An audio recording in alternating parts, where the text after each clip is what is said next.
ಆತ್ಮೀಯ ವಿದ್ಯಾರ್ಥಿಗಳೇ, ನಿಮಗೆಲ್ಲರಿಗೂ ಶ್ರೀ ಕಾಮಾಕ್ಷಿ ಟ್ಯುಟೋರಿಯಲ್ಗೆ ಸ್ವಾಗತ. ಇವತ್ತು ನಾವು SLC 2024 ಎಕ್ಸಾಮ್ಗೆ ಬಯೋವಲ್ಲಿ ಬರ್ತಕ್ಕಂಥ 2 ಮತ್ತು 3 ಮಾರ್ಕ್ಸಿಂದ ಇಂಪಾರ್ಟೆಂಟ್ ಕ್ವಶನ್ಸನ್ನು ನೋಡೋಣಂತ.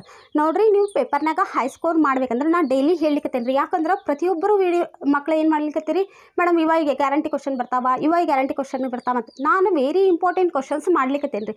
ಆದರೂ ನಿಮಗೆ ನಂದು ಕ್ವಶನ್ಸ್ ಜೊತೆ ನೀವು ಇನ್ನೂ ಹೈ ಸ್ಟಡಿ ಮಾಡಿದ್ರಂದ್ರೆ ನೀವು ಔಟ್ 80 ತೊಗೊಂಡು ಬರ್ತೀರಿ.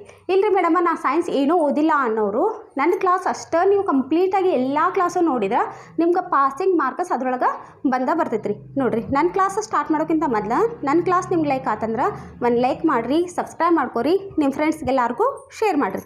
ನೋಡಿರಿ, ಮಾನವರಲ್ಲಿ ಇಮ್ಮಡಿ ರಕ್ತ ಪರಿಚಲನೆಯ ಹಂತಗಳನ್ನು ವಿವರಿಸಬೇಕು ಅಥವಾ ಸಸ್ಯಗಳಲ್ಲಿ ದ್ಯುತಿಸಂಶ್ಲೇಷಣೆಯಲ್ಲಿ ಜರುಗುವ ಘಟನೆಗಳನ್ನು ತಿಳಿಸಿ. ಸಸ್ಯಗಳು ತ್ಯಾಜ್ಯ ಪದಾರ್ಥಗಳನ್ನು ಹೊರಹಾಕಲು ಬಳಸುವ ವಿಧಾನಗಳು ಯಾವನ್ನೋದನ್ನು ಹೇಳಬೇಕು. ನೋಡಿರಿ,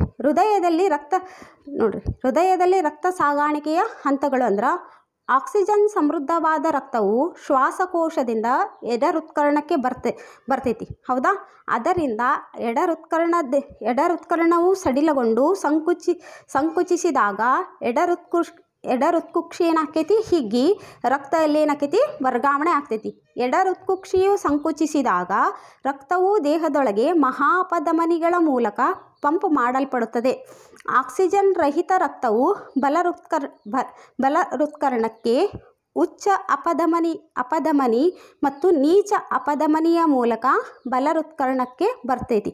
ನೆಕ್ಸ್ಟ್, ಬಲಹೃತ್ಕರ್ಣವು ಸಂಕುಚಿಸಿದಾಗ ರಕ್ತ ಏನಾಕೈತಿ, ಬಲಹೃತ್ಕುಕ್ಷಿಗೆ ಏನಾಕೈತಿ, ವರ್ಗಾಯಿಸುತ್ತದೆ. ಬಲಹೃತ್ಕುಕ್ಷಿಯು ಸಂಕುಚಿತಗೊಂಡಾಗ ರಕ್ತವು ಆಕ್ಸಿಜನ್ ಪೂರಿತಗೊಳ್ಳಲು ಶ್ವಾಸಕೋಶವನ್ನು ಏನಾಗ್ತೈತಿ, ಇದು ತಲುಪ್ತೈತಿ. ಈ ರೀತಿ ಏನಾಗ್ತೈತಿ, ರಕ್ತ ಸಾಗಾಣಿಕೆ ಆಗ್ತೈತಿ ಹೃದಯದೊಳಗೆ. ನೆಕ್ಸ್ಟ್, ಎರಡನೇ ಕ್ವಶನ್ ಏನು ಕೇಳ್ಯಾರ ಇದ್ರೊಳಗನ, ಅಥವಾ ಸಸ್ಯಗಳಲ್ಲಿ ದ್ಯುತಿಸಂಶ್ಲೇಷಣೆಯಲ್ಲಿ ಜರುಗುವ ಘಟನೆಯನ್ನು ತಿಳಿಸಬೇಕು. ಸಸ್ಯಗಳು ತ್ಯಾಜ್ಯ ಪದಾರ್ಥಗಳನ್ನು ಹೊರಹಾಕಲು ಬಳಸುವ ವಿಧಾನವನ್ನು ತಿಳಿಸಬೇಕು. ನೋಡಿರಿ, ಕ್ಲೋರೋಫಿಲ್ನಿಂದ ಸೌರಶಕ್ತಿ ಹೀರುವಿಕೆ. ಬೆಳಕಿನ ಶಕ್ತಿಯು ರಾಸಾಯನಿಕ ಶಕ್ತಿಯಾಗಿ ಪರಿವರ್ತನೆ ಮತ್ತೇನಾಕೈತಿ, ನೀರು, ಆಕ್ಸಿಜನ್ ಮತ್ತು ಹೈಡ್ರೋಜನ್ ಅಣುಗಳಾಗಿ ಏನಾಗ್ತಾವೆ, ವಿಭಜನೆ ಆಗ್ತಾವೆ. ಕಾರ್ಬನ್ ಡೈಆಕ್ಸೈಡ್ ಪಿಷ್ಟವಾಗಿ ಏನಾಕೈತಿ, ಪರಿವರ್ತನೆ ಆಕೈತಿ. ಸಸ್ಯದಲ್ಲಿ ಉಂಟಾಗುವ ತ್ಯಾಜ್ಯ ಪದಾರ್ಥಗಳು ಯಾವಂದ್ರೆ ಅಧಿಕ ನೀರನ್ನು ಬಾಷ್ಪ ವಿಸರ್ಜನೆಯಿಂದ ಹೊರ ಹಾಕ್ತೈತಿ. ಇದೆಲ್ಲ ನಿಮ್ಗೆ ಆಲ್ರೆಡಿ ಗೊತ್ತಿದ್ದದ್ದು. ಮತ್ತೇನಾಕೈತಿದ, ಆಕ್ಸಿಜನ್ ಮತ್ತು ಕಾರ್ಬನ್ ಡೈಆಕ್ಸೈಡ್ ಅನಿಲಗಳನ್ನು ಪತ್ರರಂಧ್ರಗಳಿಂದ ಏನಾಕೈತಿದ್ದು ಹೊರ ಹಾಕಲ್ಪಡ್ತೈತಿ. ರಸಧಾನಿಗಳಲ್ಲಿಯ ತ್ಯಾಜ್ಯಗಳು ಮತ್ತು ಸತ್ತ ಜೀವಕೋಶಗಳು ಎಲೆಗಳು ಮತ್ತು ತೊಗಟೆಗಳನ್ನು ಉದುರಿಸಿಕೊಳ್ತಾವೆ. ರಾಳ ಮತ್ತು ಅಂಟುಗಳು ಹಳೆಯ ಝೈಲಮ್ಗಳಲ್ಲಿ ಏನಾಗ್ತಾವೆ, ಇದು ಸಂಗ್ರಹಗೊಳ್ತಾವೆ. ಕೆಲ ತ್ಯಾಜ್ಯಗಳನ್ನು ಏನು ಮಾಡ್ತಾವೆ, ತಮ್ಮ ಸುತ್ತಲಿನ ಮಣ್ಣಲ್ಲಿ ಏನು ಮಾಡ್ತಾವೆ, ಇವು ವಿಸರ್ಜಿಸುತ್ತಾವೆ. ತಿಳಿತಲ್ಲ ಇದು. ನೆಕ್ಸ್ಟ್ ಸ್ತ್ರೀಯರಲ್ಲಿ ಫಲಿತಗೊಂಡ ಅಂಡವನ್ನು ಬರಮಾಡಿಕೊಳ್ಳಲು ಗರ್ಭಕೋಶವು ಹೇಗೆ ಸಿದ್ಧವಾಗುತ್ತದೆ? ಒಂದು ವೇಳೆ ಅಂಡವು ಫಲಿತಗೊಳ್ಳದಿದ್ದರೆ ಏನಾಗುತ್ತದೆ, ವಿವರಿಸಿ. ನೋಡ್ರಿ, ಗರ್ಭಕೋಶವು ಫಲಿತ ಅಂಡವನ್ನು ಬರಮಾಡಿಕೊಳ್ಳಲು ಪ್ರತಿ ತಿಂಗಳು ತನ್ನನ್ನು ತಾನೇ ಸಜ್ಜುಗೊಳಿಸಿಕೊಳ್ಳುತ್ತದೆ. ಇದು ತನ್ನ ಒಳಸ್ತರಿಯನ್ನು ದಪ್ಪವಾಗಿಸಿಕೊಂಡು ಸ್ಪಂಜಿನಂತಾಗುತ್ತದೆ. ಒಂದು ವೇಳೆ ಅಂಡವು ಫಲಿತಗೊಳ್ಳದಿದ್ದರೆ ಅದು ಒಂದು ದಿನದವರೆಗೆ ಬದುಕಿರುತ್ತದೆ. ಒಂದು ವೇಳೆ ಅಂಡವು ಫಲಿತಗೊಳ್ಳದಿದ್ದರೆ ಒಳಸ್ತರಿಯು ನಿಧಾನವಾಗಿ ಬಿರುಕು ಬಿಟ್ಟು ರಕ್ತ ಮತ್ತು ಲೋಳೆಯ ರೂಪದಲ್ಲಿ ಏನಾಕೈತಿದು ಹೊರಬರ್ತೈತಿ. ನೋಡಿರಿ, ನೆಕ್ಸ್ಟ್ ಇದೇನಿದೆ, ಋತುಚಕ್ರ ಉಂಟಾಗುತ್ತದೆ. ನೆಕ್ಸ್ಟ್, ಜೀವಿಯೊಂದು ತನ್ನ ಜೀವಿತ ಕಾಲದಲ್ಲಿ ಗಳಿಸಿದ ಅನುಭವಗಳು ಮುಂದಿನ ಪೀಳಿಗೆಗೆ ಅನುವಂಶೀಯವಾಗುವುದಿಲ್ಲ ಎಂಬ ಪರಿಕಲ್ಪನೆಯನ್ನು ಒಂದು ನಿದರ್ಶನದ ಸಹಾಯದಿಂದ ನಾವೇನು ಮಾಡಬೇಕು, ವಿವರಿಸಬೇಕು.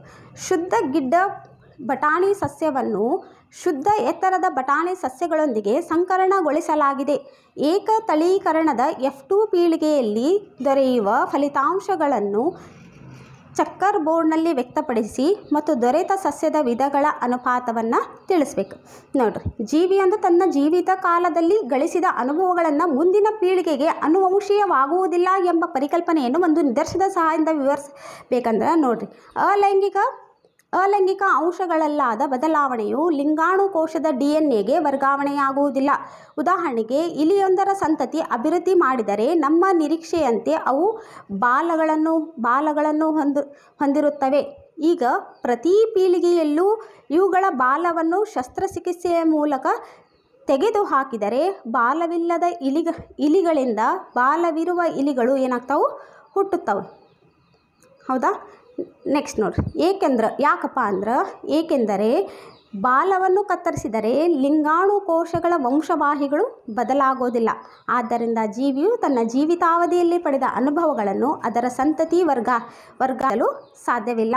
ನೋಡ್ರಿ, ಬೇರೆ ಯಾವುದೇ ನೀವು ಉದಾಹರಣೆ ಕೊಟ್ಟರು ಅವ್ರು ಏನು ಮಾಡ್ತಾರೆ, ನಿಮ್ಗೆ ಮಾರ್ಕಸನ್ನು ಕೊಡ್ತಾರೆ. ನೆಕ್ಸ್ಟ್ ಏನು ಕ್ವಶನ್ ಕೇಳಿದರು, ಶುದ್ಧ ಗಿಡ್ಡ ಬಟಾಣಿ ಸಸ್ಯವನ್ನು ಶುದ್ಧ ಎತ್ತರದ ಬಟಾಣಿ ಸಸ್ಯದೊಂದಿಗೆ ಸಂಕರಣಗೊಳಿಸಲಾಗಿದೆ. ತಳೀಕರಣದ F2 ಪೀಳಿಗೆಯಲ್ಲಿ ದೊರೆಯುವ ಫಲಿತಾಂಶವನ್ನು ಚೆಕ್ಕರ್ ಬೋರ್ಡ್ನಲ್ಲಿ ವ್ಯಕ್ತಪಡಿಸಬೇಕು ಮತ್ತು ದೊರೆತ ಸಸ್ಯದ ವಿಧಗಳನ್ನು ಅನುಪಾತದೊಳಗೆ ಬರೀಬೇಕು. ಹೌದಾ? ನೋಡಿರಿ, F2 ಪೀಳಿಗೆಯಲ್ಲಿ ಫಲಿತಾಂಶ ಏನಾಕೈತಿ ಇಲ್ಲಿ ನೋಡಿರಿ. ಇಲ್ಲಿ T small letter T, T into T ಅಂದರೆ ಟಿ ಇಂಟು ಟಿ ಆಗ್ತೈತಿ. T into small T, T ಇಲ್ಲಿ big T small T, next small T. F2 ಪೀಳಿಗೆಯಲ್ಲಿ ದೊರೆತ ಸಸ್ಯಗಳ ಅನುಪಾತ ಅಂದ್ರೆ ಶುದ್ಧ ಎತ್ತರ ಶುದ್ಧ ಗಿಡ್ಡ ಏನಾಕೈತಿ ನೋಡ್ರಿ. ಟಿ ಅಂದ್ರೆ ಶುದ್ಧ ಎತ್ತರ, ಬರೀ ಟಿ ಮತ್ತು ಸ್ಮಾಲ್ ಲೆಟರ್ ಟಿ ಅಂದ್ರೆ ಎತ್ತರ. ಶುದ್ಧ ಗಿಡ್ಡ ಅಂದ್ರೆ ಸ್ಮಾಲ್ ಲೆಟರ್ ಟಿ. ಇಲ್ಲಿ ಏನಾಕೈತಿ, ಟಿ ಒಳಗೆ ಎಷ್ಟದಾವ್ರಿ, ಇಲ್ಲಿ 1. Small letter T big letter T ಎಷ್ಟದಾವು 2, ಅದಕ್ಕೆ 1:2. ಸ್ಮಾಲ್ ಲೆಟರ್ ಟಿ ಎಷ್ಟದಾವು 1:2:1. ಮತ್ತೇನು ಕೇಳ್ಯಾರಿ ಅವ್ರು ಇದ್ರೊಳಗೆ ಈಗ ತಡ್ರಿ, ಮತ್ತೇನು ಕೇಳ್ಯಾರ, ದೊರೆತ ಸಸ್ಯಗಳ ವಿಧಗಳ ಅನುಪಾತಗಳನ್ನು ಬರಿಬೇಕು. ನೋಡ್ರಿ, ಬರೆದ್ರಿ. ಇದರೊಳಗೆ ಎತ್ತರ ಮತ್ತು ಕುಬ್ಜ ಎಷ್ಟದಾವು ಅಂದ್ರೆ ಎತ್ತರಗಳು ಎಷ್ಟದಾವು 3 ಎತ್ತರವಾಗಿದ್ದು. ಇದು ಶುದ್ಧ ಎತ್ತರ ಮತ್ತು ಎತ್ತರ ಟೋಟಲ್ ಶುದ್ಧ ಎತ್ತರ ಎಷ್ಟದಾವು 3, ಕುಬ್ಜ ಎಷ್ಟೈತಿ 1, 3:1. ತಿಳಿತಾ ಇದು? ನೋಡ್ರಿ, ನೆಕ್ಸ್ಟ್ ಈ ಕೆಳಗಿನ ಸಸ್ಯ ಹಾರ್ಮೋನ್ಗಳ ಕಾರ್ಯಗಳನ್ನು ತಿಳಿಸಿ ಅಂದ್ರೆ ಆಕ್ಸಿಜನ್ ಮತ್ತು ಸೈಟೋಕೈನಿನ್ನ ಕಾರ್ಯವನ್ನು ತಿಳಿಸಬೇಕು. ಆಕ್ಸಿಜನ್ ಏನು ಮಾಡ್ತೈತಿ, ಪ್ರಮುಖವಾಗಿ ಕಾಂಡಗಳಲ್ಲಿ ಹಾಗೂ ಸಸ್ಯದ ಬಹುತೇಕ ಭಾಗಗಳಲ್ಲಿ ಜೀವಕೋಶಗಳು ಉದ್ದವಾಗಿ ಬೆಳೆಯಲು ಸಹಕಾರಿ ಆಗ್ತೈತಿ. ಸೈಟೋಕೈನಿನ್ ಏನಕ್ಕೈತಿ, ಹಣ್ಣು ಮತ್ತು ಬೀಜಗಳಲ್ಲಿ ಕೋಶ ವಿಭಜನೆಯನ್ನು ಉತ್ತೇಜಿಸುತ್ತದೆ. ಮತ್ತೇನಕ್ಕೈತಿ, ಸಮಗ್ರವಾಗಿ ಸಸ್ಯಗಳ ಬೆಳವಣಿಗೆ ಏನು ಮಾಡ್ತೈತಿ, ಇದು ಉತ್ತೇಜಿಸುತ್ತದೆ. ನೆಕ್ಸ್ಟ್ ನೋಡ್ರಿ, ಇದು ಇಂಪಾರ್ಟೆಂಟ್ ಕ್ವಶನ್. ಒಂದು ಹೂವಿನ ನೀಳಛೇದ ನೋಟವನ್ನು ತೋರಿಸುವ ಚಿತ್ರವನ್ನು ಬರೆದು ಅಂಡಾಶಯವನ್ನು ಏನು ಮಾಡಬೇಕು, ಗುರುತಿಸ್ಬೇಕು. ಈ ರೀತಿ ನೀಳಛೇದವನ್ನು ತೆಗೆದು ಅದರದ ಅಂಡಾಶಯವನ್ನು ಗುರುತಿಸ್ಬೇಕು. ನೆಕ್ಸ್ಟ್ ಕಾರಣಕೊಡಿ ಬಹಳ ಇಂಪಾರ್ಟೆಂಟ್ ರೀ. ಮಾನವನ ಋತ್ಕುಕ್ಷಿಗಳು ದಪ್ಪ ಭಿತ್ತಿಯನ್ನು ಹೊಂದಿರ್ತಾವೆ. ಯಾಕೆ ಅಂತ ಹೇಳಬೇಕು. ಸ್ತನಿಗಳು ಮತ್ತು ಪಕ್ಷಿಗಳಲ್ಲಿ ಆಕ್ಸಿಜನ್ ಯುಕ್ತ ಮತ್ತು ಆಕ್ಸಿಜನ್ ರಿಕ್ತ ರಕ್ತವನ್ನು ಪ್ರತ್ಯೇಕಿಸುವುದು ಅವಶ್ಯಕ. ನೋಡಿರಿ, ಮಾನವನ ಋತ್ಕುಕ್ಷಿಗಳು ದಪ್ಪ ಭಿತ್ತಿಯನ್ನು ಯಾಕೆ ಹೊಂದಿರ್ತಾವೆ, ಋತ್ಕುಕ್ಷಿಗಳು ಏನು ಮಾಡ್ತಾವೆ, ರಕ್ತವನ್ನು ಹಲವಾರು ಅಂಕಗಳಿಗೆ ಏನು ಮಾಡಬೇಕು, ಅದು ಪಂಪ್ ಮಾಡಬೇಕಾಕೈತಿ. ಅದಕ್ಕೆ ಸಂಬಂಧ ಅದು ಏನಾಕೈತಿ, ದಪ್ಪ ಭಿತ್ತಿಯನ್ನು ಹೊಂದಿರ್ತೈತಿ. ಸ್ತನಿಗಳು ಮತ್ತು ಪಕ್ಷಿಗಳಲ್ಲಿ ಆಕ್ಸಿಜನ್ ಯುಕ್ತ ಮತ್ತು ಆಕ್ಸಿಜನ್ ರಿಕ್ತ ರಕ್ತವನ್ನು ಪ್ರತ್ಯೇಕಿಸುವುದು ಅವಶ್ಯಕ. ಯಾಕಂದ್ರೆ ಅವು ತಮ್ಮ ದೇಹದ ಉಷ್ಣತೆಯನ್ನು ಕಾಪಾಡಿಕೊಳ್ಳಲು ಅಧಿಕ ಶಕ್ತಿಯ ಅವಶ್ಯವಿರುವುದರಿಂದ ಅವು ಸ್ತನಿಗಳು ಮತ್ತು ಪಕ್ಷಿಗಳಲ್ಲಿ ಆಕ್ಸಿಜನ್ ಯುಕ್ತ ಮತ್ತು ಆಕ್ಸಿಜನ್ ರಿಕ್ತ ರಕ್ತವನ್ನು ಪ್ರತ್ಯೇಕಿಸೋದು ಅವಶ್ಯವಾಗಿರ್ತೈತಿ. ನೋಡ್ರಿ ಕ್ವಶನ್ನೇ ರಿಪೀಟ್ ಆಕ್ಕಾವ ಇಲ್ಲ ಅಂತ ನಿಮ್ಗೆ ಡೌಟ್ ಇರ್ತೈತಲ್ಲ. ನೋಡ್ರಿ, ಇದು ಆಗಲೇ ಬಂದಿತ್ತಲ್ಲ, ಅದೇ ರೀತಿ ಸೇಮ್ ಕ್ವಶನ್ ಇಲ್ಲಿ ಬಂತು. ನೋಡ್ರಿ, ಎತ್ತರದ ಟಿ ಬಟಾಣಿ ಸಸ್ಯವನ್ನು ಕುಬ್ಜ ಟಿ ಬಟಾಣಿ ಸಸ್ಯದೊಂದಿಗೆ ಸಂಕರಣಗೊಳಿಸಿದಾಗ ಏಕತಳೀಕರಣದ F2 ಪೀಳಿಗೆಯಲ್ಲಿ ಉಂಟಾಗುವ ಫಲಿತಾಂಶವನ್ನು ಚೆಕ್ಕರ್ ಬೋರ್ಡ್ ಸಹಾಯದಿಂದ ವಿವರಿಸಿದೆ. ಅಂದ್ರೆ ಭಾಳ ಈಸಿ ರೀ. ಇಲ್ಲಿ ನೋಡ್ರಿ, ನಿಮ್ಗೆ ಈಸಿ ಆಗಲಿ ಅಂತ ಈ ರೀತಿ ಹೇಳ್ಕೊಡಂತೀನಿ. ಇಲ್ಲಿ big letter D small letter T ಬರೆಯೋದು, big letter T small letter T ಬರೆಯೋದು. ಇಲ್ಲಿ ಟಿ ಇಂಟು ಟಿ ಅಂದ್ರೆ ಬಿಗ್ ಲೆಟರ್ ಟಿ 2 ಟಿ ಅದಾವಲ್ಲ, ಅದಕ್ಕೆ 2 ಟಿ ಬರೆಯೋದು. ಇಲ್ಲಿ ನೋಡ್ರಿ, ಇಲ್ಲಿ ಬಿಗ್ ಲೆಟರ್ ಟಿ ಐತಿ, ಇಲ್ಲಿ ಸ್ಮಾಲ್ ಲೆಟರ್ ಟಿ ಐತಿ, ಅದಕ್ಕೆ ಟಿ ಮತ್ತು ಸ್ಮಾಲ್ ಟಿ ಬರೋದು. ಇಲ್ಲಿ ಬಿಗ್ ಲೆಟರ್ ಟಿ, ಇಲ್ಲಿ ಸ್ಮಾಲ್ ಲೆಟರ್ ಟಿ ಐತಿ, ಅದಕ್ಕೆ ಬಿಗ್ ಲೆಟರ್ ಟಿ ಮತ್ತು ಸ್ಮಾಲ್ ಲೆಟರ್ ಟಿ ಬರೋದು. ಇಲ್ಲಿ ಸ್ಮಾಲ್ ಲೆಟರ್ ಟಿ, ಇಲ್ಲಿ ಸ್ಮಾಲ್ ಲೆಟರ್ ಟಿ ಐತಿ, 2 ಸ್ಮಾಲ್ ಲೆಟರ್ ಟಿ ಬರೋದು. ಯಾಕಂದ್ರೆ ನಿಮ್ಗೆ ನಾಳೆ ಎಕ್ಸಾಮ್ ನೆನಪಿಡಲಿ ಅಂತ ಈ ರೀತಿ ಹೇಳಿಕೊಡ್ಲಿಕ್ಕತ್ತೇನೆ ರೀ ನಿಮ್ಗೆ. ಈ ರೀತಿ ಬರೆದ್ರೆ ಸಾಕು. ನಿಮ್ಗೆ ಈ ರೀತಿ ಬರೆದು ಅದರ ಅನುಪಾತವನ್ನು ಬರೀಬೇಕು. ನೋಡ್ರಿ, ಶುದ್ಧ ಎತ್ತರ ಯಾವಾಗೂ ಶುದ್ಧ ಎತ್ತರ ಬಂತಂದ್ರೆ ನೋಡ್ರಿ, ಬಿಗ್ ಲೆಟರ್ ಟಿ ಏನು ಬರೀತಿರಲ್ಲ, ಇದು ಶುದ್ಧ ಎತ್ತರ. ಇದು ಬಿಗ್ ಲೆಟರ್ ಟಿ ಒಂದು ಸ್ಮಾಲ್ ಲೆಟರ್ ಟಿ, ಒಂದು big letter T small letter T ಬರೆದ್ರೆ ಇದು ಬರೀ ಎತ್ತರ. ಸ್ಮಾಲ್ ಲೆಟರ್ ಟಿ ಬರೆದ್ರೆ ಅದು ಗಿಡ್ಡವಾಗಿದ್ದು. ನೋಡ್ರಿ, ಈಗ ಹಂಗಂದ್ರೆ ಶುದ್ಧ ಎತ್ತರ ಎಷ್ಟು ಬಂತು, ಟಿ ಎಷ್ಟದಾವು 1, ಎತ್ತರ ಎಷ್ಟದಾವು ಟಿ ಮತ್ತು big letter T small letter T ಎಷ್ಟೈತಿ 2. ಶುದ್ಧ ಗಿಡ್ಡ ಅಂದ್ರೆ ಸ್ಮಾಲ್ ಲೆಟರ್ ಟಿ ಎಷ್ಟೈತಿ 1:2:1. ಹಂಗಂದ್ರೆ ಬರೀ ಎತ್ತರ ಟೋಟಲ್ ಎತ್ತರ ಇರೋವೆಷ್ಟು 2:1:3:1. ಇಷ್ಟು ನೀವು ಬರೆದ್ರೆ ನಿಮ್ಗೆ ನೋಡಿರಿ 3 ಮಾರ್ಕ್ಸಿನ ಕ್ವಶನ್ ರೀ. ಇದನ್ನು ಮಟ್ಟ ಬಿಟ್ಟು ಬರಬೇಡ್ರಿ. ಇಷ್ಟು ಈಸಿ ಕ್ವಶನ್ ಗೊತ್ತಾ? ಎಷ್ಟು 2 ಸಲ ಆತಲ್ಲ, ಇದು ರಿಪಿಟೇಷನ್ ಆಗಿ. ನೆಕ್ಸ್ಟ್, ಪೋಷಣಾ ಸ್ತರ ಎಂದರೇನು? ಪರಿಸರ ವ್ಯವಸ್ಥೆಯಲ್ಲಿ ಶಕ್ತಿಯ ಹರಿವು ಯಾವಾಗಲೂ ಏಕಮುಖವಾಗಿರುತ್ತದೆ, ಏಕೆ ವಿವರಿಸಿ ಅಂದರ. ಆಹಾರ ಸರಪಳಿಯು ಪ್ರತಿಯೊಂದು ಹಂತ ಅಥವಾ ಮಟ್ಟವನ್ನು ಪೋಷಣಾ ಸ್ತರ ಅಂತಾರೆ. ಏಕೆಂದರೆ ಸ್ವಪೋಷಕಗಳಿಂದ ಸೆರೆಹಿಡಿಯಲಾದ ಶಕ್ತಿಯು ಪುನಃ ಸೌರಶಕ್ತಿಗೆ ಹಿಂದಿರುಗುವುದಿಲ್ಲ. ವಿವಿಧ ಪೋಷಣಾ ಸ್ತರಗಳ ಮೂಲಕ ಶಕ್ತಿಯು ಕ್ರಮೇಣವಾಗಿ ಮುಂದೆ ಸಾಗಿದಂತೆ ಹಿಂದಿನ ಹಂತಗಳಿಗೆ ಶಕ್ತಿಯು ದೊರಕುವುದಿಲ್ಲ. ವಿವಿಧ ಪೋಷಣಾ ಸ್ತರಗಳ ಮೂಲಕ ಕ್ರಮೇಣವಾಗಿ ಮುಂದೆ ಸಾಗಿದಂತೆ ಹಿಂದಿನ ಹಂತಗಳಿಗೆ ಶಕ್ತಿ ಸಿಗುವುದಿಲ್ಲ. ವಿವಿಧ ಹಂತದಲ್ಲಿ ಶಕ್ತಿಯು ಉಷ್ಣದ ರೂಪದಲ್ಲಿ ಏನಾಕೈತಿ? ನಷ್ಟ ಆಗ್ತೈತಿ.